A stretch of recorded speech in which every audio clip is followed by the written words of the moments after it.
ಮತ್ತೆ ನಾನು ಇತಿಹಾಸಕ್ಕೆ ಹೋಗೋದು ಬೇಡ. ಆಮೇಲೆ ನೀವು ಮತ್ತೆ 15 ಪೈಸಾ, 100 ರೂಪಾಯಿ, 85 ರೂಪಾಯಿ, 15 ರೂಪಾಯಿ ಮಾತ್ರ ರಾಜೀವ್ ಗಾಂಧಿ ಹೇಳಿಕೆ, ಅಲ್ಲಿಗೆಲ್ಲ ಹೋಗೋದು ಬೇಡ. ಅಶ್ವಿನ್, ನೀವು ಭಾಳ ಸಹನೆಯಿಂದ ಕೂತಿದ್ದಾಗ ಕೇಳ್ತೀನಿ, ನೀವು ಒಂದು ರೀತಿಯಲ್ಲಿ ತಟಸ್ಥ ಪ್ಲೇಯರ್.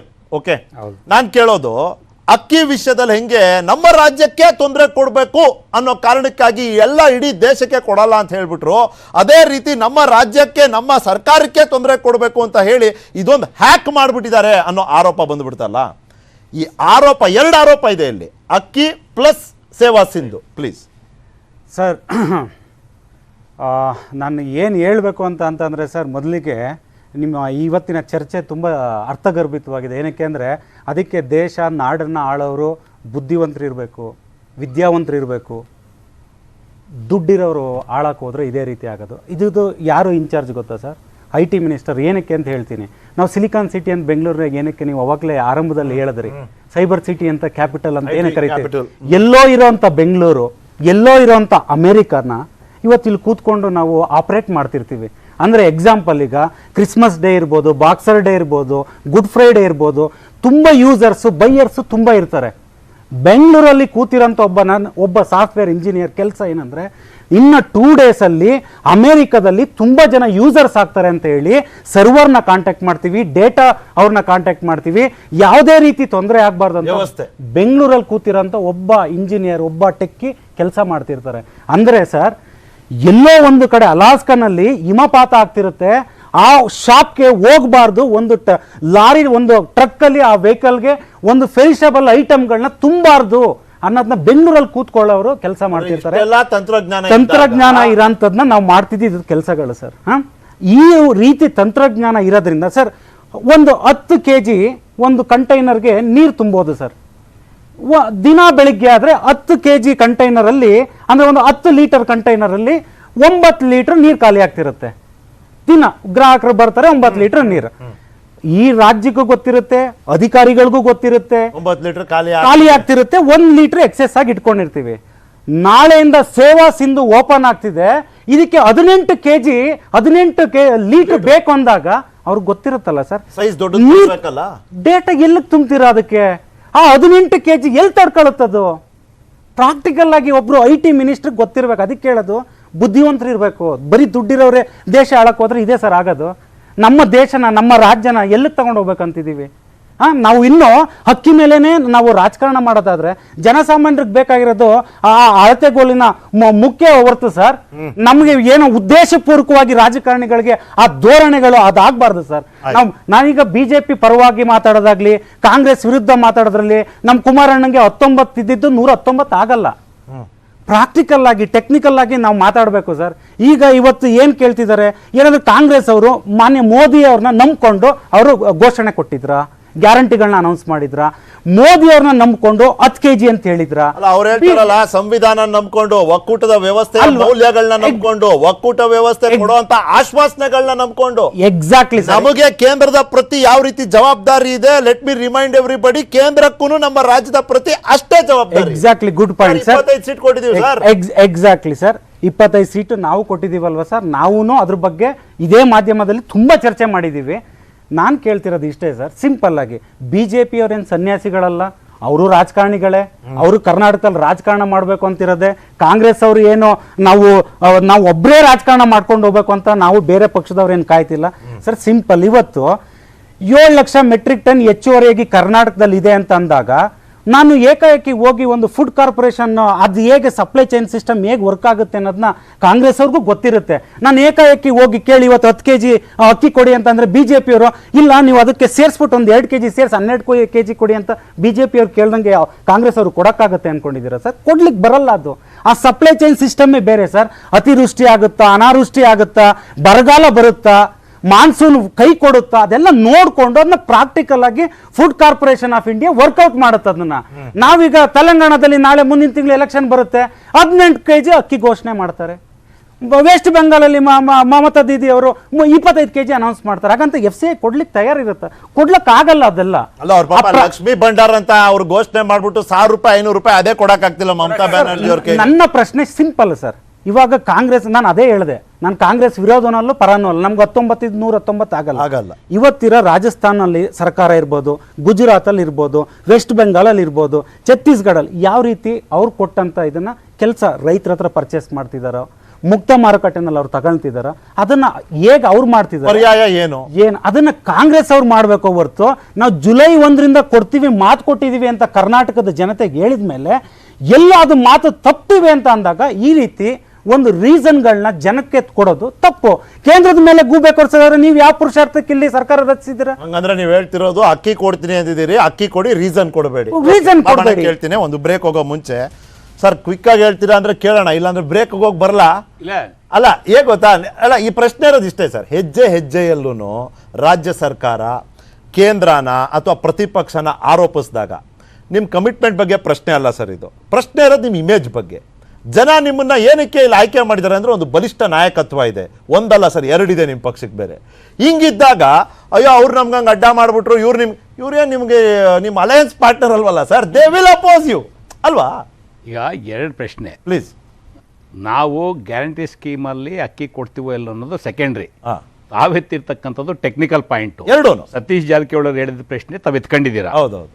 ನಮ್ಮ ಪಕ್ಷದ ಸರ್ಕಾರದ ಮುಖ್ಯಮಂತ್ರಿಗಳಾಗಿ ಸನ್ಮಾನ್ಯ ಸಿದ್ದರಾಮಯ್ಯನವರು, ಉಪಮುಖ್ಯಮಂತ್ರಿಗಳಾಗಿ DK ಶಿವಕುಮಾರ್ ಅವರು ಭಾಳ ಸ್ಪಷ್ಟವಾಗಿ ಹೇಳಿದ್ದಾರೆ, ನಾವೇನು BJP-ಅವ್ರಿಗೆ ಉತ್ತರ ಕೊಡಬೇಕಲ್ಲ, ನಾವು ಉತ್ತರ ಕೊಡಬೇಕಾದ್ರೆ ಜನರಿಗೆ ಉತ್ತರ ಕೊಡಬೇಕಾದ್ರೆ ಅವ್ರದ್ದು ಇಲ್ಲಿದೆ ಪಟ್ಟಿ, ನನಗೆ ಏನೇನು ಆಶ್ವಾಸನೆ ಕೊಟ್ಟಿದ್ರು ಕಳೆದ ಚುನಾವಣೆಯಲ್ಲಿ ಏನೇನಾಯ್ತು ಅಂತ ಬೇಕಾದ್ರೆ 1 ಗಂಟೆ ಮಾತಾಡ್ತೀನಿ. ಪಾಪ ಅವ್ರಿಗೆ ಅದು ಜನ ಮರ್ತೋಗಿದ್ದಾರೆ ಅನ್ಕೊಂಡ್ಬಿಡ್ತಾರೆ. 1 ಲಕ್ಷ ಸಾಲ ಮನ್ನಾ ಮಾಡ್ತೀವಿ, 10 ಲಕ್ಷ ಕೋಟಿ 10,000 ಕೋಟಿ ಸ್ತ್ರೀ ಉನ್ನತಿ ನಿಧಿ ಮಾಡ್ತೀವಿ, ಇವೆಲ್ಲ ಪಾಪ ಮ್ಯಾನಿಫೆಸ್ಟೋ ಇಲ್ಲಿದೆ, ಅದು ಆಮೇಲೆ ಬರ್ತೀನಿ. ಅದಕ್ಕೆ ಮುಂಚೆ ಕಾಂಗ್ರೆಸ್ ಸರ್ಕಾರ ಭಾಳ ಸ್ಪಷ್ಟ ಇದೆ, ನಾವು ನಮ್ಮ ಗ್ಯಾರಂಟಿ ಏನು ಕೊಟ್ಟಿದ್ದೀವಿ ಅಕ್ಕಿ ಕೊಡೋದ್ರಿಂದ ಹಿಂದೆ ಹೋಗೋ ಪ್ರಶ್ನೆ ಇಲ್ಲ. ಆಗಲೇ ಮುಖ್ಯಮಂತ್ರಿಗಳು ಸ್ಪಷ್ಟಪಡಿಸಿದ್ದಾರೆ, ಉಪಮುಖ್ಯಮಂತ್ರಿಗಳು ಸ್ಪಷ್ಟಪಡಿಸಿದ್ದಾರೆ, ಬೇರೆ ರಾಜ್ಯದಿಂದ ನಮ್ಗೆ ಸ್ವಲ್ಪ ಹೆವಿ ಅಮೌಂಟ್ ಆದರೂ ಸಹ ನಾವು ಪರ್ಚೇಸ್ ಮಾಡಿ ಕೊಡ್ತೀವಿ ಅನ್ನೋ ಮಾತನ್ನು ಹೇಳಿದ್ದಾರೆ. ಅದು ಒಂದು ಕಡೆ. ತಾವೀಗೇನು ಸತೀಶ್ ಜಾರಕಿಹೊಳಿ ವಿಚಾರ ಎತ್ತಿದ್ದಾರೆ, ಪಾಪ ನನ್ನ ಸ್ನೇಹಿತರು ಭಾಳ ಮಾತಾಡಿದ್ರು. ಒಂದು ಅವ್ರಿಗೆ ಅಭಿನಂದನೆ ಹೇಳ್ತೀನಿ, BJP-ಅವರಿಗೆ ನಾನು ವೈಯಕ್ತಿಕವಾಗಿ ಕಾಂಗ್ರೆಸ್ ಪಕ್ಷದ ಪರವಾಗಿ ಅವ್ರಿಗೆ ಅಭಿನಂದನೆ ಹೇಳ್ತೀನಿ. ಈ ದೇಶದ ಜ್ಞಾನಪೀಠ ಪ್ರಶಸ್ತಿಯನ್ನು, ಪದ್ಮಶ್ರೀ ಪ್ರಶಸ್ತಿಯನ್ನು ಈ ಉಚಿತ ಅಕ್ಕಿಗೆ ಹೋಲಿಕೆ ಮಾಡೋದಲ್ಲ. ಹಾಗಾಗಿ ಅವರು ಎಷ್ಟು ಗೌರವ ಕೊಡ್ತಾರೆ ಪ್ರಶಸ್ತಿಗಳಿಗೆ ಅಂತೇಳಿ ಭಾರತೀಯ ಜನತಾ ಪಕ್ಷದ ಸಂಸ್ಕೃತಿ ತೋರುತ್ತೆ. ಹಾಗಾಗಿ ಅವ್ರಿಗೆ ಅಭಿನಂದನೆ ಹೇಳ್ತೀನಿ. ಅರ್ಜಿ ಜನ ತಿಳ್ಕೋಬೇಕು ಅವ್ರು ಎಲ್ಲಿಂದ ಎಲ್ಲಿ ಹೋಲಿಕೆ ಮಾಡ್ತಾರೆ. ಯಾಕೆಂದ್ರೆ ಈ ದೇಶದಲ್ಲಿ ಜ್ಞಾನಪೀಠ ತಂದವರು ಕಾಂಗ್ರೆಸ್ನವರೇ, ಪದ್ಮಶ್ರೀ ಪ್ರಶಸ್ತಿ ತಂದವರು ಕಾಂಗ್ರೆಸ್ನವರೇ. ಪಾಪ ಅವ್ರು ಮುಂದುವರ್ಸ್ಕೊಂಡು ಹೋಗ್ತಾ ಇದ್ದಾರೆ, ಅದನ್ನ ತಾಂಬಂದು ಅಕ್ಕಿಗೆ ಹೋಲಿಕೆ ಮಾಡ್ತಾರೆ, ಅಕ್ಕಿ ತಗೊಂಡವ್ರಿಗೆ ಹೋಲಿಕೆ ಮಾಡ್ತಾ ಇದ್ದಾರೆ. ಇರ್ಲಿ, ಅಲ್ಲ ಸರ್, ಅರ್ಜಿಗೆ ಹೋಲಿಕೆ ಮಾಡಿದ್ದು ಆಯ್ತು, ಎಲ್ಲ ಒಂದೇ. ಬಹಳ ಪ್ರಮುಖವಾಗಿ ಅನ್ನರಾಮಯ್ಯ ವಿಚಾರ ಪ್ರಸ್ತಾಪ ಮಾಡಿದ್ರು. ಮತ್ತೆ 2013 ಫುಡ್ ಸೆಕ್ಯೂರಿಟಿ ಆಕ್ಟ್ ತಂದಿದ್ನು ಪ್ರಸ್ತಾಪ ಮಾಡಿದ್ರು. ಅದಕ್ಕೂ ಅಭಿನಂದನೆ. ಯಾಕೆಂದ್ರೆ ಅಟ್ಲೀಸ್ಟ್ ಒಪ್ಕೊಂಡ್ರು, UPA ಸರ್ಕಾರನೇ ಇದು ತಂದಿದ್ದು ನಮ್ಮ ಮಾತನ್ನು ಹೇಳಿದ್ರು. ಅಷ್ಟರ ಮಟ್ಟಿಗೆ ಅವ್ರಿಗೆ ಅಭಿನಂದನೆ. ಇಲ್ಲಿ ನಮ್ಮ ದೇಶದಲ್ಲಿ ಫುಡ್ ಸೆಕ್ಯೂರಿಟಿ ಆ್ಯಕ್ಟ್ ಬರೋದಕ್ಕೆ ಮುಂಚೆಲೇ ಸಿದ್ದರಾಮಯ್ಯನವರು ಬೀಯಿಂಗ್ ಎ ಸಿಂಗಲ್ ಕ್ಯಾಬಿನೆಟ್, ಅವರು ಮುಖ್ಯಮಂತ್ರಿಯಾಗಿ ಪ್ರಮಾಣ ವಚನ ಸ್ವೀಕಾರ ಮಾಡಿದ 2013 ಮೊದಲನೇ ವ್ಯಕ್ತಿ ಇಡೀ ದೇಶದಲ್ಲಿ. ಅವತ್ತಿನ ಫುಡ್ ಸೆಕ್ಯೂರಿಟಿ ಆ್ಯಕ್ಟ್ ಬಂದೇ ಇರಲಿಲ್ಲ. ಆವಾಗಲೇ 5 kg ಅಕ್ಕಿ ಅವ್ರು ಘೋಷಣೆ ಮಾಡೋರು. ಮತ್ತೆ ಅದಾದಮೇಲೆ 7 kg ಅಕ್ಕಿ ಕೊಟ್ಟರು. ಇವರು 10 kg ಇರಲಿ 7 kg ಕೊಟ್ಟಿದ್ದು ಕಿತ್ಕೊಂಡ್ರು. ಅದು ಯಾಕೆ ಕಿತ್ಕೊಂಡು 2 kg ಅಂತ ಇವತ್ತಿನವರೆಗೂ ಉತ್ತರ ಕೊಟ್ಟಿಲ್ಲ. ಭಾಷಣ ಬಿಗಿತಾರೆ. ಕರ್ನಾಟಕದ ಜನಕ್ಕೆ ಸಿದ್ದರಾಮಯ್ಯನವರ ಸರ್ಕಾರ ಕೊಡ್ತಾ ಇದ್ದಂಥ 7 kg ಅಕ್ಕಿನಲ್ಲಿ 2 kg ಅಕ್ಕಿ ಯಾಕೆ ಕಿತ್ಕೊಂಡ್ರು, 40% ಕಮಿಷನ್ ಕಿತ್ಕೊಂಡ್ರ, PCM ಕಿತ್ಕೊಂಡ್ರ ಅಂತೇಳಿ ಇವತ್ತಿನವರೆಗೂ ಹೇಳಿಲ್ಲ ಇವರು. ಅಷ್ಟು ಪಲಾಯನವಾದ ಇವ್ರದ್ದು. ಇನ್ನೊಂದು ವಿಷಯ ಹೇಳ್ತೀನಿ, ಸಿಸ್ಟಮ್ಮು. ನೀವು ಯಾವುದೇ ಒಂದು ಸರ್ಕಾರ ಇರುತ್ತೋ ಬದಲಾಗುತ್ತೋ ಅದು ಎರಡನೇ ಪ್ರಶ್ನೆ. ಒಂದು ಸಿಸ್ಟಮ್ ಇರುತ್ತೆ. ಎಷ್ಟು ಕಳ್ರಿದ್ದಾರೆ BJP-ಅವರು ಅಂದರೆ, ಈಗ ಸನ್ಮಾನ್ಯ ಬಸವರಾಜ ಬೊಮ್ಮಾಯಿಯವರ ಸರ್ಕಾರ, ಯಡಿಯೂರಪ್ಪನವರಾಯಿತು, ಯಡಿಯೂರಪ್ಪನವ್ರು ಆದಮೇಲೆ ಬಸವರಾಜ ಬೊಮ್ಮಾಯಿ ಬಂದರು. ಅದಕ್ಕೆ ಮುಂಚೆ ಕುಮಾರಸ್ವಾಮಿ ಸರ್ಕಾರ ಇತ್ತು, ಅದಕ್ಕೆ ಮುಂಚೆ ಸಿದ್ದರಾಮಯ್ಯ ಸರ್ಕಾರ ಇತ್ತು. ನೀವು CM-ರವರಿಗೆ ನೀವು NIC-ನಲ್ಲಿ ಏನಾದರೂ ಒಂದು ಅರ್ಜಿ ಹಾಕಬೇಕು, ಮತ್ತೊಂದು ಆನ್ಲೈನಲ್ಲಿ ಇಮೇಲ್ ಕಳಿಸ್ಬೇಕಂದ್ರೆ ಇದ್ದಂಥ ಒಂದು ಇಮೇಲ್ ಅಡ್ರೆಸ್ಸು cm.kar@nic.in ಇದು ಇಮೇಲ್ ಅಡ್ರೆಸ್ಸು. ಇವತ್ತಿನವರೆಗೂ ಅವರು ಪಾಸ್ವರ್ಡ್ ಕೊಟ್ಟಿಲ್ಲ ಇರೋದು CM ಆಫೀಸ್ಗೆ, ಸಿದ್ದರಾಮಯ್ಯನವರ ಆಫೀಸ್ಗೆ. ನೀವು ಅಕ್ಕಿದ ಆಮೇಲೆ ಬರ್ತೀನಿ. ಎಷ್ಟು ತಂತ್ರಗಾರಿಕೆ ಕುತಂತ್ರಗಾರಿಕೆ ಇದೆ BJP-ಅವರಿಗೆ ಅಂದರೆ, ಸಿದ್ದರಾಮಯ್ಯ CM ಆದ ವೆರಿ ನೆಕ್ಸ್ಟ್ ಮೂಮೆಂಟು ಮೇಲೂ ರಶ್ ಆಗ್ತಾ ಇದೆ. ಅದಕ್ಕೆ ಇವತ್ತಿನವರೆಗೂ ಪಾಸ್ವರ್ಡ್ ಕೊಟ್ಟಿಲ್ಲ. CM ಆಫೀಸ್ನ ಬ್ಲೈಂಡಲ್ಲಿ ಇಟ್ಟವ್ರೆ. ಇವರು ಅಕ್ಕಿ ಕೊಡ್ತಾರೆ. ಇವರ ಹಿಡನ್ ಅಜೆಂಡಾ ದೇಶಕ್ಕೆ ಗೊತ್ತಾಗ್ತಾ ಇದೆ. ಇವರು ಫುಡ್ ಸೆಕ್ಯೂರಿಟಿ ಆ್ಯಕ್ಟಲ್ಲಿ 5 kg ಕೊಡಲೇಬೇಕು. They cannot go back. ನಾವು ಕೇಳೋದಂಥದ್ದು ಪುಸ್ತಕ ಕೇಳಲಿಲ್ಲ ಕರ್ನಾಟಕ ಸರ್ಕಾರ ಇವರಿಗೆ, ಪೇಮೆಂಟ್ ಕೊಡ್ತೀವಿ ಕೊಡಿ ಅಂತ ಕೇಳಿದ್ದು. ಇವ್ರು ಕೊಡಲ್ಲ, ಇನ್ನೊಂದ್ ಕಡೆ ಪರ್ಚೇಸ್ ಮಾಡ್ತೀವಿ. ಈಗ ಅಂಗಡಿಯಲ್ಲಿ ಏನೋ ಕೊಡ್ಬೇಕಂತ ಹೋದಂಗೆ ನಿಮ್ಮ ಅಂಗಡಿ ಅಲ್ಲ, ಒಂದ್ ನಿಮಿಷ, ಬಿಜೆಪಿ ಅಂಗಡಿ ಆದ್ರೇನೋ ಪ್ರೈವೇಟ್ ಅಂಗಡಿ ಆದ್ರೇನೋ ಅಫ್ಕೋರ್ಸ್ ನಾವು ₹1 ಜಾಸ್ತಿ ಆಗ್ಬೋದು, ₹2 ಜಾಸ್ತಿ ಆಗ್ಬೋದು. ನಾವು ಕೇಳೋದಂಥದ್ದು ದೇಶದ ಹಿತದೃಷ್ಟಿಯಿಂದ ನಿಮ್ಮಲ್ಲಿ 15 ಲಕ್ಷ ಟನ್ ಅಕ್ಕಿ ಸ್ಟಾಕ್ ಇದೆ, ನಮ್ಗೆ ಇಷ್ಟು ಅಕ್ಕಿ ಕೊಡಿ ಅಂತ ಕೇಳಿದ್ವಿ. First food corporation of India has given the consent ಕೊಟ್ಟು 2ನೇ ದಿವಸದಲ್ಲಿ ಆರ್ಡರ್ ಚೇಂಜ್ ಮಾಡಿದ್ರು. ಏನು ಮಾಡಿದ್ರು, ಈಶಾನ್ಯ ರಾಜ್ಯಗಳನ್ನ ಹೊರತುಪಡಿಸಿ ಈ ಇಡೀ ದೇಶದಲ್ಲಿ ಯಾವ ರಾಜ್ಯಕ್ಕೂ ಕೊಡಲ್ಲ ಅಂತ. ನಿಮ್ಮ ಆಯ್ತು, ನಿಮ್ಗೆ ಕೊಡಲ್ಲ, ಏನು ಮಾಡ್ತೀರಾ, ಎಕ್ಸ್ಪೋರ್ಟ್ ಮಾಡ್ತೀರಾ? ಇಲ್ಲ, ಓಪನ್ ಮಾರ್ಕೆಟಲ್ಲಿ ಮಾರಾಟ ಮಾಡ್ತೀವಿ. ಅದನ್ನು ನಾವು ಪ್ರಶ್ನೆ ಮಾಡ್ತಾ ಇರ್ತಕ್ಕಂಥದ್ದು. ನೀವು ಓಪನ್ ಮಾರ್ಕೆಟಲ್ಲಿ ಮಾರಾಟ ಮಾಡೋ ಬದಲು ಅದನ್ನು ಯಾವ ರಾಜ್ಯ ಕೇಳ್ತಾ ಅಲ್ಲೇ ಕೊಡಿ. ನೀವು ₹10 ಜಾಸ್ತಿ ಮಾಡ್ತೀರಾ, ಫಿಕ್ಸ್ ಮಾಡಿ ಕೊಡೋದಕ್ಕೆ ನಾವು ತಯಾರಿದ್ದೀವಲ್ಲ. ನಾವು ತಗೊಳ್ಳಲ್ಲ ನಿಮ್ಮ ರೇಟ್ಗೆ ಅಂದರೆ ಪ್ರಶ್ನೆ ಬೇರೆ. ನೀವು ಅದನ್ನ ಇಟ್ಕೊಂಡು ಒಂದ್ ನಿಮಿಷ ಇದೆ, ಆಮೇಲೆ ನೀವು ಮಾತಾಡಿ, ಆಮೇಲೆ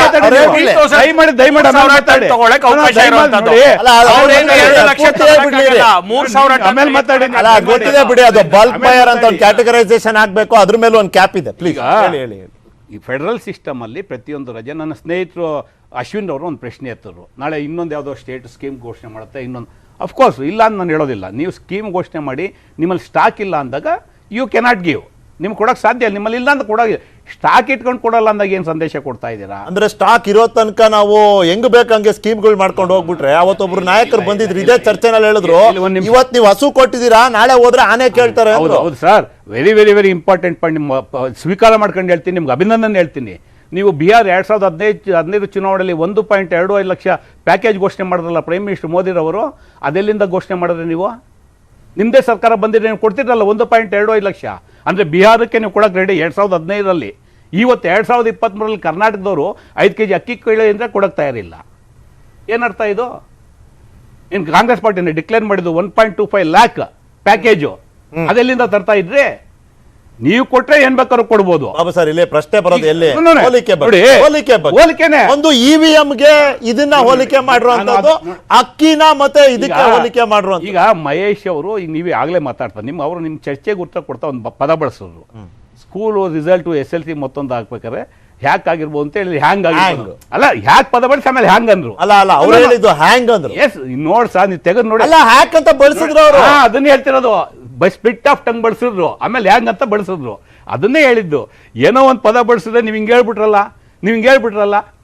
ನೋಡಿ ಸರ್, ಹೇಳಿದ್ರೆ ಸರಿ, ಇವಿಎಂದು ಒಂದು ಹೋಲಿಕೆ ತಂದ್ಬಿಟ್ರಲ್ಲ, ಅಲ್ಲಿ ಅವರು is very clear. That is what EVM hang ಆಗಲ್ಲ, ಇವಿಎಂ ಹ್ಯಾಕೆ ಆಗಬೇಕು. ಚುನಾವಣೆ ಸಮಯದಲ್ಲೂ ನಾವು ಇವಿಎಂ ಬಗ್ಗೆ ಆರೋಪ ಮಾಡಿಲ್ಲ, ಚುನಾವಣೆ ರಿಸಲ್ಟ್ ಮುಂಚೆಲೂ ಮಾಡಿಲ್ಲ, ಬಂದ ನಂತರವೂ ಮಾಡಿಲ್ಲ. ಇವತ್ತು ಸಾಂದರ್ಭಿಕವಾಗಿ ಸತೀಶ್ ಜಾರಕಿಹೊಳಿ ಅವರು ಮಾತಾಡ್ಬೇಕಾದ್ರೆ ಒಂದು ಪದ ಬಳಕೆ ಮಾಡಿದ್ದಾರೆ. ಇಲ್ಲ, ನಾನು ನಿರಾಕರಣೆ ಮಾಡಲ್ಲ, ಅವ್ರ ಪದ ಸ್ವೀಕಾರ ಮಾಡ್ಕೊಂಡು ನಾನು ಮಾತಾಡ್ತಾ ಇದ್ದೀನಿ.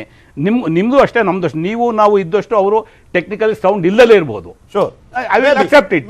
ಅವ್ರು ಏನೋ ಪದ ಬಳಕೆಗೆ ಒಂದು ಪದ ಬಳಕೆ ಮಾಡೋರು ಹಿಂಗ್ ಹೇಳ್ಬಿಟ್ರಲ್ಲ, ಅವ್ರು ಸ್ವಾಮಿ ಪದ ಬಳಕೆ ಅಲ್ಲ, ನಿಮ್ಮ ಮ್ಯಾನಿಫೆಸ್ಟೋ ಕೇವಲ ಪದ ಬಳಕೆ, ಅದು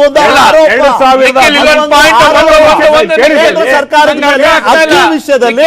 ಈಗ ಸೇವಾ ಸಿಂಧು ವಿಷಯದಲ್ಲಿ ನೀವು ಮಾಡಿರುವಂತ ಆರೋಪ, ನಾವು ನಿಮ್ ಜೊತೆ ಇದ್ದೀವಿ. ಒಂದು ರಾಜ್ಯದ ಜವಾಬ್ದಾರಿಯುತ ಕನ್ನಡ ನ್ಯೂಸ್ ಚಾನೆಲ್ ಆಗಿ ನಿಮ್ಮ ಪರ ಇದೀವಿ ನಾವು. ಈಗ ಕೇಂದ್ರ ರಾಜ್ಯಕ್ಕೆ ಏನಾರು ಅನ್ಯಾಯ ಮಾಡಿದ್ರು ರಮೇಶ್ ಬಾಬು ಅವರೇ, ನೀವ್ ಹೇಳಿ. ಅವರು ಒಂದ್ ವಿಷಯ ಹೇಳ್ತೀನಿ, ನಾನು ಬಹಳ ಹೊತ್ತಿಂದ ಚರ್ಚೆ ನೋಡ್ತಾ ಇದ್ದೀನಿ. ದಯಮಾಡಿ ಅವಕಾಶ ಒಂದ್ ಸೆಕೆಂಡ್ ಅಲ್ಲ, ಇಬ್ರು ಬೇಡಿ ಇರಿ, ಪಣೀಂದ್ರ ಅವ್ರು ಮಾತಾಡಿ ಒಂದೇ ಸೆಕೆಂಡ್ ಇರಿ. ಅಲ್ಲ, ಇಬ್ರು ಬೇಡಿ, ನಿಮ್ಗೆ ಗೊತ್ತಿಲ್ಲ, ನಾನು 100 ತರ ನಿಮ್ಗೆ. ಅಲ್ಲ, ಇಬ್ರು ಬೇಡಿ ಒಂದ್ ನಿಮಿಷ. ಮ್ಯಾನಿಫೆಸ್ಟೋ ಬಗ್ಗೆ ಮಾತಾಡೋದು ಅಂತಂದ್ರೆ ಎಲ್ಲ ಮ್ಯಾನಿಫೆಸ್ಟೋ ಬಗ್ಗೆ ಚರ್ಚೆ ಮಾಡೋದು. ಸರ್, ಅವ್ರು ಸೋತಿರೋ ಮ್ಯಾನಿಫೆಸ್ಟೋ ತಗೊಂಡು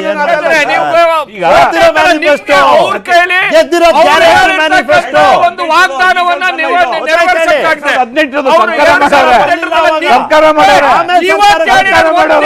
ಹೇಳಿರೋದು ಅನುಷ್ಠಾನ ಒಂದು ತಿಂಗಳಿಂದ ಜನಕ್ಕೆ ಅನುಷ್ಠಾನ ಮಾಡಿ. ಮಹೇಶ್ ನೀವು ಹೇಳಿದಿರಿ ಸತೀಶ್ ಜಾರಕಿಹೊಳಿ ಬಗ್ಗೆ ತಾವು ಹೇಳಿದ್ದೀರಾ ನೋಡಿ, ನಾನು ಒಪ್ಕೋತಾ ಇದ್ದೀನಿ. ಸತೀಶ್ ಜಾರಕಿಹೊಳಿರವರು ಅವ್ರಿಗಿರ್ತಕ್ಕಂಥ ಅನುಮಾನವನ್ನ ಪ್ರೈಮಾ ಫೇಸಿ ಕೇಸ್ ಪ್ರಾಥಮಿಕ ಹಂತದಲ್ಲಿ ಅವ್ರಿಗೆ ಬಂದಿರತಕ್ಕಂಥ ಅನುಮಾನವನ್ನ ವ್ಯಕ್ತಪಡಿಸಿದ್ದಾರೆ. ಅವರು ಹ್ಯಾಕ್ ಅನ್ನೋ ಪದನೇ ಬಳಕೆ ಮಾಡಿದ್ದಾರೆ. ಕೇಂದ್ರ ಸರ್ಕಾರದ ವಿರುದ್ಧನೇ ಸರ್ ಆರೋಪ ಒಂದು ಉತ್ತರ ಕೊಡಿ ಸರ್. ಈಗ ನನ್ಗೆ ಹೇಳೋದು ಆಮೇಲೆ ಕೊಡಿ, ಇದು ದಯವಿಟ್ಟು. ಕಾಂಗ್ರೆಸ್ ಅವ್ರದ್ದು ಸ್ಟ್ಯಾಂಡ್ ಆಯ್ತು, ಒಂದೇ ಒಂದು ಸತೀಶ್ second, ಜಾರಕಿಹೊಳಿ ಒಂದು ಸ್ಟ್ಯಾಂಡ್ ಯಾಕೆ ಅಂತ ಹೇಳ್ತೀನಿ ಕಡೆ ಇವೆಲ್ಲ ಡಿ ಕೆ ಶಿವಕುಮಾರ್ ಅವರು ಅವ್ರು ಹೇಳಿದ್ರು ಅವ್ರಿಗೆ ಗೊತ್ತೇ ಇಲ್ಲ ಅಂದ್ರು. ಟೆಕ್ನಿಕಲಿ ಗೊತ್ತಿಲ್ಲ ಅಂದ್ರು. ನಾನು ಸತೀಶ್ ಗೊತ್ತಿಲ್ಲ ಅಂದ್ರು ಅವ್ರು. ಅವ್ರು ಗೊತ್ತಿಲ್ಲ ಅಂದ್ರು. Whether it is a stand of the Congress party or Satish Jarkiholi. ಮಾಡಬೇಡಿ. ಕಾಂಗ್ರೆಸ್ ಸ್ಟ್ಯಾಂಡ್ ಸತೀಶ್ ಜಾರಕಿಹೊಳಿ ಒಂದ್ ಸೆಕೆಂಡ್ ಇರಿ. ತಂತ್ರಜ್ಞಾನ ಅನ್ನೋ ವಿಷಯದಲ್ಲಿ ನಮ್ಗೆ ಎಲ್ರಿಗೂ ಗೊತ್ತಿರೋದಕ್ಕಿಂತ ಜಾಸ್ತಿ ಗೊತ್ತಿರೋದು ಪಣಿಂದರ್ ಅವ್ರಿಗೆ. ಪಣಿಂದರ್ ಅವರೇ, ಮತ್ತೊಮ್ಮೆ ಕೇಳ್ತೀನಿ, ಒಂದು ಸೇವೆಯನ್ನ ಸ್ಥಗಿತಗೊಳಿಸೋದಕ್ಕೆ ಅಥವಾ ಅದಕ್ಕೆ ಅಡ್ಡಿ ಉಂಟುಪಡಿಸೋದಕ್ಕೆ ಇಡೀ ಆ ಒಂದು ವೆಬ್ಸೈಟಿನ ವೇದಿಕೆಯನ್ನೇ ಹ್ಯಾಕ್ ಮಾಡೋ ಅಂತ ಅವಶ್ಯಕತೆ, ಅವಕಾಶ, ಪ್ಲೀಸ್. ಸರ್, ಇದುವರೆ ತನಕ ನಡೆದಿರುವಂತ ಕಂಪ್ಲೀಟ್ ಕಾನ್ವರ್ಸೇಷನ್ ನಾನು ಸಂಕ್ಷಿಪ್ತವಾಗಿ ನನ್ನ ಕಡೆಯಿಂದ ಉತ್ತರ ಕೊಡ್ತಿದ್ದೀನಿ. ಫಸ್ಟ್ ಆಫ್ ಆಲ್ ನಿಮ್ಮ ಕ್ವಶನ್ಗೆ ಡೈರೆಕ್ಟ್ ಆನ್ಸರ್ ಈಸ್ ನೋ. ಆತರ ಒಂದೇ ಒಂದು ಸರ್ವಿಸ್ ನ ಮಾತ್ರ ಮಾಡ್ಲಿಕ್ಕೆ ಆಗೋದಿಲ್ಲ. ಬಟ್ ವೆರಿ ಕೇರ್ಫುಲಿ ನಾವು ಇನ್ನೊಂದು ಅರ್ಥ ಮಾಡ್ಕೋಬೇಕಾಗಿರೋದು ಅಂತ ಕೇಳಿದ್ರೆ, NIC ಅನ್ನೋದು ಇಟ್ಸ್ ಅ ಎಂಟಿಟಿ. ಯಾವ ಒಂದು ಸ್ಟೇಟ್ ಗವರ್ಮೆಂಟ್ ಅಥವಾ ಸೆಂಟ್ರಲ್ ಗವರ್ಮೆಂಟ್ ಅವ್ರಿಗೆ ಬೇಕಾದ ಪಕ್ಷದಲ್ಲಿ NIC ನ ಎಂಗೇಜ್ ಮಾಡಿಕೊಂಡು ಅವ್ರ ಸರ್ವಿಸಸ್ ತಗೊಳ್ಳುವಂತ ಆಪ್ಷನ್ ನಮ್ಮ ಸ್ಟೇಟ್ ಗವರ್ಮೆಂಟ್ ಇರುತ್ತೆ. ನಮ್ಮ ಸ್ಟೇಟ್ ಗವರ್ಮೆಂಟ್ ಇದೇನೆ ಹಲವಾರು ವೆಬ್ಸೈಟ್ಗಳು, ಪೋರ್ಟಲ್ಗಳು NIC ಹೋಸ್ಟ್ ಮಾಡಿಲ್ಲ. Hour state has got centre for E-governance. It's again separate body. ಹೇಗೆ NIC ನ್ಯಾಷನಲ್ ಇದೆಯೋ, ನಮ್ಮ ಕರ್ನಾಟಕ ಕೂಡ ಸೆಪರೇಟ್ ಆಗಿ ಸೆಂಟರ್ ಫಾರ್ ಇ-ಗವರ್ನೆನ್ಸ್ ಅಂತ ಇದೆ. In fact many of the projects of state government is also developed by centre for e-governance. ಹಾಗೆ NIC website central government ನವರೇ hack ಮಾಡಿದ್ದಾರೆ ಅಂತ ಕೇಳಿದ್ರೆ, the state government can as well shift the entire portal to Center for e-governance. They have no limitations in that. ಆದ್ರೆ ಪ್ರತಿಯೊಂದು services ಅದ್ರದ್ದು ಒಂದು ಕೆಲವು ಕಾಂಪ್ಲಿಕೇಶನ್ಸ್ ಇರುತ್ತೆ. NIC ಯಾವುದೇ ಒಂದು ಇನ್ಫ್ರಾಸ್ಟ್ರಕ್ಚರ್ ಅಪ್ಗ್ರೇಡ್ ಮಾಡ್ಬೇಕಾದ್ರೆ the request has to go from the state government. ಆ ಅಫಿಷಿಯಲ್ಸ್ ಕೊಡುವಂತ ರಿಕ್ವೆಸ್ಟ್ ಬೇಸಿಸ್ ಮೇಲೆ ಅದನ್ನು ಅಪ್ಗ್ರೇಡ್ ಮಾಡುವಂತ ಜವಾಬ್ದಾರಿ NIC ಮೇಲೆ ಇರ್ತದೆ. ಅದು ಸೊ ಬಸ್ಸು ಬ್ರೇಕ್ ಫೈಲಿಯರ್ ಆಯ್ತು ಅಂದ್ಬಿಟ್ಟು ಡ್ರೈವರಿನ ಡ್ರೈವಿಂಗ್ ಸ್ಕಿಲ್ಸ್ ಬಗ್ಗೆ ಕ್ವಶನ್ ಮಾಡೋದು ತಪ್ಪಾಗತ್ತೆ ನಾವು. ಒಳ್ಳೆ ಪಾಯಿಂಟ್. ಸೆಕೆಂಡ್, ಇದೆಲ್ಲದ್ರ ನಡುವೆ ಪಣಿಂದವ್ರೆ, ನಂದೊಂದೇ ಒಂದು ಪ್ರಶ್ನೆ ಇದೆ. ಅದು ಇ-ಗವರ್ನೆನ್ಸ್ ಆಗಲಿ, NIC ಆಗಲಿ, ಮತ್ತೊಂದಾಗಲಿ, ಒಂದು ಸಾಫ್ಟ್ವೇರ್ ಅಥವಾ ಸಿಸ್ಟಮ್ ಅನ್ನ ಹ್ಯಾಕ್ ಮಾಡಕ್ಕೆ ಅವಕಾಶ ಇದೆ ಇಲ್ವಾ? ಅಷ್ಟು ನನಗೊಂದು ಕ್ಲಾರಿಫಿಕೇಶನ್. ಪ್ರಾರಂಭದಲ್ಲೇ ಹೇಳಿದ್ರು ಆಗೋದಿಲ್ಲ ಅಂತ ಸರ್, ಇವತ್ತಿನ ದಿನ ಯಾವುದೇ ಒಂದು ಸೆಕ್ಟರ್ಗೆ ಜಾಸ್ತಿ ದುಡ್ಡು ನಮ್ಮ ಸೆಂಟ್ರಲ್ ಗವರ್ಮೆಂಟ್ ಖರ್ಚು ಮಾಡ್ತದೆ ಅಂತ ಕೇಳಿದ್ರೆ, that is for cyber security domain. ನಮ್ಮ NIC ಅಲ್ಲಿ ಆಗಿರ್ಬೋದು ಅಥವಾ ಈ ಕಂಪ್ಯೂಟರ್ಗಳು ಮೇಂಟೈನ್ ಮಾಡುವಂತ this is called sensitive data. ಇದು ನಮ್ಮ ಇನ್ಫ್ರಾಸ್ಟ್ರಕ್ಚರ್ಗೆ ಬೇಕಾಗಿರುವಂತ ಸೆನ್ಸಿಟಿವ್ ಡೇಟಾ ಇವೆಲ್ಲ. ಸೊ ಇದನ್ನ ಸೆಕ್ಯೂರ್ ಮಾಡ್ಲಿಕ್ಕೆ ಅಂತಾನೆ separate team cyber security experts ಕೂತ್ಕೊಂಡಿರ್ತಾರೆ. ಹ್ಯಾಕ್ ಮಾಡಬಹುದಾ ಅಂತ ಕೇಳ್ತಿದ್ದಾರೆ. ಕೇಳಲಿಲ್ಲ, ಯಾಕೆ ಹ್ಯಾಕ್ ಮಾಡಬಹುದಾ ಅಂತ ಕೇಳ್ತಿದ್ದಾರೆ. ನಾನು ಯಾಕೆ ಹೇಳ್ತಿದ್ದೀನಿ ಅಂದ್ರೆ, ಹಿಂದೆ BJP ಸರ್ಕಾರದಲ್ಲಿ ಸಾಕಷ್ಟು ಯಾರು ಈ EMD ಕಟ್ಟದಂಥವ್ರನ್ನ ರೀಫಂಡ್ ಮಾಡ್ಬೇಕಾದ್ರೆ ಹ್ಯಾಕ್ ಮಾಡ್ರು ಅಂತೇಳಿ ಬಹಿರಂಗವಾಗಿ ಚರ್ಚೆ ಆಗಿತ್ತು. ಈ ತರ ಸಾಫ್ಟ್ವೇರ್ನ ಹ್ಯಾಕ್ ಮಾಡಕ್ ಅವಕಾಶ ಇದೆ ಇಲ್ವ? ಅಷ್ಟೇ ಅಲ್ಲ, ಸೋಲಾರ್ ಎಪಿಸೋಡ್ ಅಲ್ಲಿ 7 seconds ಅಲ್ಲಿ ಎಲ್ಲಾ ಟೆಂಡರ್ ಅನ್ನ ಕೊಡುವಂತ ಪ್ರಯತ್ನ ಆಯ್ತು. ಮಹೇಶ್ ಅವರೇ, ರಮೇಶ್ ಬಾಬು ಅವರೇ, ನೀವಿಬ್ರು ಒಂದ್ ನಿಮಿಷ, ನೀವಿಬ್ರು ಆಪಲ್ ನ ಆರೆಂಜ್ ಜೊತೆ ಕಂಪೇರ್ ಮಾಡ್ತಿದ್ದೀರಿ. ಸಾರಿ ಟು ಸೇ, ಟೆಂಡರ್ಗೂ ಇ-ಪ್ರಾಕ್ ವೆಬ್ಸೈಟ್ಗೂ ನಿಮ್ಮ ಈ ಟೆಂಡರ್ ಬಿಡ್ಡಿಂಗ್ ಸೋಲಾರ್ಗೂ ಮತ್ತೆ ಜನ ತಮ್ಮ ಪರ್ಸನಲ್ ಇನ್ಫಾರ್ಮೇಶನ್ ಅಪ್ಲೋಡ್ ಮಾಡೋದಕ್ಕೂ ಅಜಗಜಾಂತರ ವ್ಯತ್ಯಾಸ ಇದೆ. That is what is talking about. ನೀವು ಒಂದು ಇ-ಪ್ರಾಕ್ ವೆಬ್ಸೈಟ್ ಅವರ ಪಣೀಂದ್ರ ಅವರಿಗೆ ಬಹಳ ಗೌರವವಾಗಿ ಅವ್ರ ಮಾತನ್ನ ಕೇಳ್ತೀನಿ ನಾನು. ಆದ್ರೆ ನಮ್ ಕಾಂಗ್ರೆಸ್ ಇರುವ ವಕ್ತಾರರು ಅದ್ರ ಒಳಗಡೆ ತಮ್ಮ ಏನು ಒಂದು ಸ್ಟ್ಯಾಂಡ್ ಅನ್ನ ಇದನ್ನ ವೆಂಡಿಕೇಟ್ ಮಾಡ್ಲಿಕ್ಕೋಸ್ಕರ ಅವ್ರು ಕೇಳಿದಂತ ರೀತಿಗೆ ನಾನು ಇನ್ನೊಂದು ಪ್ರಶ್ನೆ ಕೇಳ್ತೀನಿ. ಅದ್ರ ಜೊತೆನೆ ಪಣೀಂದರ್ ಅವರ ಹೇಳ್ಬಿಡಿ. ಹ್ಯಾಕ್ ಮಾಡೋ ಉದ್ದೇಶ ಅಂತ ಕೇಳಿದ್ರೆ ಹಲವಾರು ರೀತಿ ಇರ್ತದೆ. ಒಂದು ವೆಬ್ಸೈಟ್ ನ ಕಂಪ್ಲೀಟ್ ಡೌನ್ ಮಾಡೋದು ಇರುತ್ತೆ. ಬಟ್ ಈ ಒಂದು ಸನ್ನಿವೇಶದಲ್ಲಿ ಯು ಮಸ್ಟ್ ಆಲ್ಸೋ ಅಂಡರ್ಸ್ಟ್ಯಾಂಡ್, ಈ ಪರ್ಟಿಕ್ಯುಲರ್ ವೆಬ್ಸೈಟ್ ಏನಿದೆ it has got around 22 vulnerabilities ಇದೆ. ಅಂದ್ರೆ ಅದರಲ್ಲಿ ಇರುವಂತಹ ಕೆಲವು ಲೂಪ್ ಹೋಲ್ಗಳು, ಕಣ್ಣು ಕಾಣೋ ತರ ಲೂಪ್ ಹೋಲ್ಗಳು ಆ ಒಂದು ವೆಬ್ಸೈಟ್ ಮ್ಯಾನೇಜ್ ಮಾಡ್ತಿರುವಂತ ಒಂದು ಇನ್ಫ್ರಾಸ್ಟ್ರಕ್ಚರ್ ಅಲ್ಲಿ ಇದೆ. ಗಿವನ್ ಎ ಚಾನ್ಸ್, ಒಬ್ಬ ಸೈಬರ್ ಸೆಕ್ಯೂರಿಟಿ ಓದ್ತಿರುವಂತ ಯಾವ್ದು ಇಂಜಿನಿಯರಿಂಗ್ ಸ್ಟೂಡೆಂಟ್ ಕೂಡ ಈ ವೆಬ್ಸೈಟ್ ನ ಅವರು ಟೇಕ್ ಓವರ್ ಮಾಡುವಂತ ಪಾಸಿಬಿಲಿಟೀಸ್ ಇವಾಗಲೂ ಇದೆ ಆ ವೆಬ್ಸೈಟ್ ಅಲ್ಲಿ. ಆದರೆ ಹ್ಯಾಕ್ ಮಾಡಿದ್ದಾರೆ ಅಂತ ಲೆಕ್ಕ ತಗೊಂಡ್ರೆ ಯಾರು ಬೇಕೋ ಮಾಡಿರ್ಬೋದು, ಸೆಂಟ್ರಲ್ ಗವರ್ಮೆಂಟೇ ಮಾಡಬೇಕು ಅಂತಿಲ್ಲ ಈ ವೆಬ್ಸೈಟ್. ಒಂದು ಭಾಗ. ಮತ್ತೆ ಇನ್ನೊಂದು ಪಾಯಿಂಟ್, ಒಂದೇ ಒಂದು ಸರ್ವಿಸ್ ಮಾತ್ರ ಹ್ಯಾಕ್ ಮಾಡ್ಲಿಕ್ಕೆ ಸಾಧ್ಯನಾ? There are 866+ services. ನಾನು ಟೆಕ್ನಿಕಲ್ ಆಗಿ ಏನು ಕೇಳೋದಿಲ್ಲ sir, I will come to the more basic point. ಈಗ ಗ್ಯಾರಂಟಿಗಳಿಗಾಗಿ ಅಂತಾನೆ ಒಂದು ಪ್ರತ್ಯೇಕ ಸೇವಾ ಸಿಂಧು ಪೋರ್ಟಲ್ ನ ಸ್ಟಾರ್ಟ್ ಮಾಡಿದೆ ರಾಜ್ಯ. ಇದರಲ್ಲಿ ಕೇಂದ್ರದ ಪಾತ್ರ ಏನು? ಇದಕ್ಕೆ ಸರ್ವರ್ ಕೆಪಾಸಿಟಿಯನ್ನ ಕಲ್ಪಿಸುವಂತ ಜವಾಬ್ದಾರಿ ಯಾರ ಮೇಲೆ ಇರಬೇಕು? Upon the request of the state government, NIC ಮೇಲೆ ಇರುತ್ತದೆ. ಮತ್ತೆ ಅಲ್ಲ, ಹೇಳ್ತಾ ಹೋಗ್ಬೋದು ತಾವು ದಯವಿಟ್ಟು ಹೇಳ್ತಾ ಹೋಗ್ಬೋದು. ಇವತ್ತಿನ ಸರ್ವರ್ ಕೆಪಾಸಿಟಿಯನ್ನ, ಕ್ಷಮತೆಯನ್ನ ಹೆಚ್ಚಿಸುವಂತ ಅವಶ್ಯಕತೆ ಯಾರಿಗಿದೆ? ನಮಗಿದೆ. ಕರ್ನಾಟಕ ಸರ್ಕಾರಕ್ಕಿದೆ, ಕರ್ನಾಟಕ ಜನತೆಗಿದೆ. ಅದನ್ನ ಮಾಡೋದ್ ಬಿಟ್ಟು ಇಲ್ಲಿ 55,000 ಜನ ಬಂದ್ರು. ಫಾರ್ ಎಕ್ಸಾಂಪಲ್, ನನಗೆ ಇವಾಗ ಯಾರೋ ಹೇಳ್ತಿದ್ರು, ನಿನ್ನೆ ರಾತ್ರಿ ಗೃಹ ಜ್ಯೋತಿ ಸ್ಕೀಮಿಗೆ 11 ಗಂಟೆ ಅಷ್ಟೊತ್ತಿಗೆ ಅಪ್ಲೋಡ್ ಮಾಡಿದ್ರಂತೆ. ಆರಾಮಾಗಿ ಫಸ್ಟ್ ಅಟೆಂಪ್ಟ್ ಅಲ್ಲೇ ಮಾಡ್ಬಿಟ್ಟಿದ್ದಾರೆ. ಯಾಕಾಗುತ್ತದು? ಅವಾಗ ಹ್ಯಾಕ್ ಮಾಡಲ್ವಾ ರಾತ್ರಿ? ಒಂದ್ ನಿಮಿಷ ಪಣೀಂದ್ರ ಅವರೇ, DBT ಒಳಗಡೆ ರೈತ ಕಿಸಾನ್ ಸನ್ಮಾನ್ ನಿಧಿಗೆ ದುಡ್ಡನ್ನ ಕಳಿಸ್ತಾರೆ. 13.5 ಕೋಟಿ ಜನಕ್ಕೆ ಅಟ್ ಎ ಟೈಮ್ ಹೋಗುತ್ತೆ. 13.5 ಕೋಟಿ ಜನ ಇಡೀ ದೇಶದಲ್ಲಿ ಇದ್ದಾವೆ. ಒಂದು ದಿನ ಇದು ಹೋಗ್ತಾ ಇಲ್ಲ. ಕರ್ನಾಟಕದಲ್ಲಿ 57 ಲಕ್ಷ ಜನ ಇದ್ದಾರೆ. ಅಲ್ಲೆಲ್ಲ ಆಗದೆ ಇರೋದು ಇಲ್ಲಿ ಯಾಕೆ ಅಂತ ನಾನು ಕೇಳ್ತೀನಿ. ಆಡಿಟ್ ರಿಪೋರ್ಟ್ ಆಬ್ಜೆಕ್ಷನ್ 50 ಲಕ್ಷ ರೈತರು 50 ಕೋಟಿ ದುಡ್ಡೇ ಬಂದಿಲ್ಲ ಇನ್ನ ಡಿಬಿಟಿ ಕಣ್ಣೋರ್ಸೋ ಕೆಲಸ.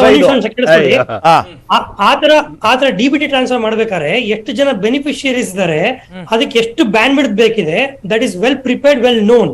ಆದ್ರೆ ಈ ಹಂತದಲ್ಲಿ ಯಾರ್ಯಾರು ಲಾಗಿನ್ ಮಾಡ್ತಾರೆ, ಎಷ್ಟು ಜನ ಒಂದೇ ಟೈಮ್ ಲಾಗಿನ್ ಮಾಡಬಹುದು ಅನ್ನೋ ಒಂದು ಬ್ಯಾಲೆನ್ಸ್ ನ ಬಹುಶಃ ಎಲ್ಲೋ ಒಂದ್ ಕಡೆ ಅದು ಇಂಬ್ಯಾಲೆನ್ಸ್ ಆಗಿರ್ಬೋದೇನೋ ಅಂತ ಒಂದು ಅನಿಸಿಕೆ. ಅಂದ್ರೆ ಅಷ್ಟು ಜನ ಮಾಡ್ತಾರೆ ಅಂತ ಅಷ್ಟು ಬ್ಯಾಂಡ್ ವಿಡ್ತ್ ನ ಇನ್ಕ್ರೀಸ್ ಮಾಡಿಲ್ಲ. ಕೆಪಾಸಿಟಿ ಮೀರಿ ಇಂಟರ್ನೆಟ್ ಅಲ್ಲಿ ಕೆಪಾಸಿಟಿ ಮೀರಿ ಟ್ರಾಫಿಕ್ ಜನರೇಟ್ ಆಗಿದೆ.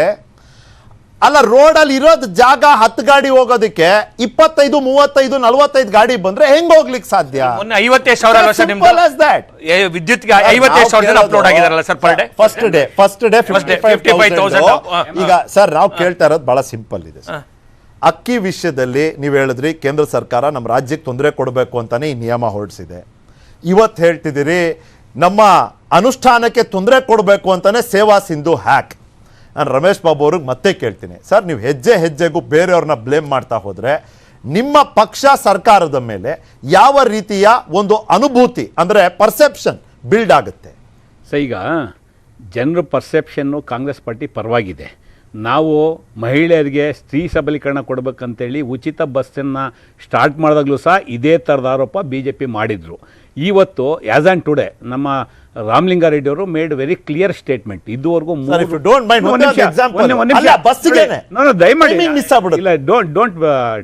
Debate the things.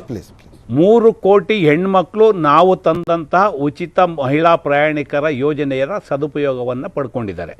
ರಾಮಲಿಂಗಾರೆಡ್ಡಿ ಅವರು ಸಾರಿಗೆ ಸಚಿವರು ಕೊಟ್ಟಂತ ಹೇಳಿಕೆ ಪ್ರಾರಂಭದಲ್ಲಿ ಇದನ್ನು ಸಹ ಇದೇ ರೀತಿ BJP ಅವರು ಟೀಕೆ ಮಾಡಿದ್ದು. ಅವ್ರಿಗೆ ಕಾಂಗ್ರೆಸ್ ಪಕ್ಷದ ಗ್ಯಾರಂಟಿ ಸ್ಕೀಮ್ಗಳನ್ನ ಅಡ್ಡಿಪಡಿಸೋದಕ್ಕೆ ಏನೇನು ಅವಕಾಶಗಳಿದೆ ಅಂತೇಳಿ ಅವರು ಭಾಳ ಮುಕ್ತವಾಗಿ ಪ್ರಯತ್ನ ಪಡ್ತಾ ಇದ್ದಾರೆ. ಇರಲಿ, ನಾವು ಅದಕ್ಕೆ ತಲೆ ಕೆಡಿಸ್ಕೊಳ್ಳಲ್ಲ.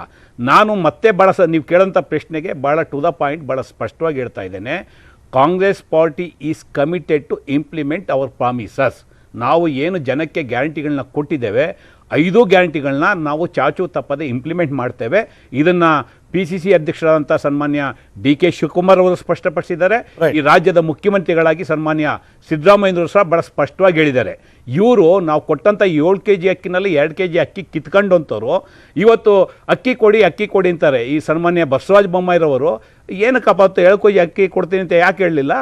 ಇವತ್ತಿನವರೆಗೂ ರೇಷನ್ ಕಾರ್ಡ್ ಡಿಸ್ಟ್ರಿಬ್ಯೂಟ್ ಮಾಡೋಕ್ಕಾಗಲಿಲ್ಲ. ಸನ್ಮಾನ್ಯ R ಅಶೋಕ್ರವರು ಮಾತಾಡ್ತಾರೆ, ಸುಮಾರು 5 ಲಕ್ಷ ಪೋಡಿ ಪ್ರಕರಣಗಳನ್ನ ಇವತ್ತಿನವರೆಗೂ ಕಂಪ್ಲೀಟ್ ಮಾಡೋಕ್ಕಾಗಲಿಲ್ಲ ಬೀಯಿಂಗ್ ಎ ರೆವಿನ್ಯೂ ಮಿನಿಸ್ಟ್ರು. ಅದನ್ನು ಬಿಟ್ಟು ಪಾಪ ಅವ್ರು ಯಾರು ಬೇಕೋ ಜಮೀನುಗಳು ಅಲಾಟ್ ಮಾಡ್ಕೊಂಡು ಕೂತ್ಕೊಂಡ್ರು ಬೆಂಗಳೂರಲ್ಲಿ, ಬೆಂಗಳೂರು ಸುತ್ತಮುತ್ತ ಎಲ್ಲ. ಇವತ್ತು ನಮಗೆ ನಮ್ಮ ಕಮಿಟ್ಮೆಂಟು ಅಫ್ಕೋರ್ಸ್ ಜನಕ್ಕೆ ಉತ್ತರ ಕೊಡೋಂಥ ನಮ್ಮ ಉತ್ತರದಾಯಿತು ನಮಗಿದೆ, ನಾವು ಒಪ್ಕೋತೀವಿ, ಅದನ್ನಿಲ್ಲ ಅಂತ ಹೇಳೋದಿಲ್ಲ. ಬಟ್ BJP ಅವ್ರಿಗೆ they have no moral right to ask Congress party.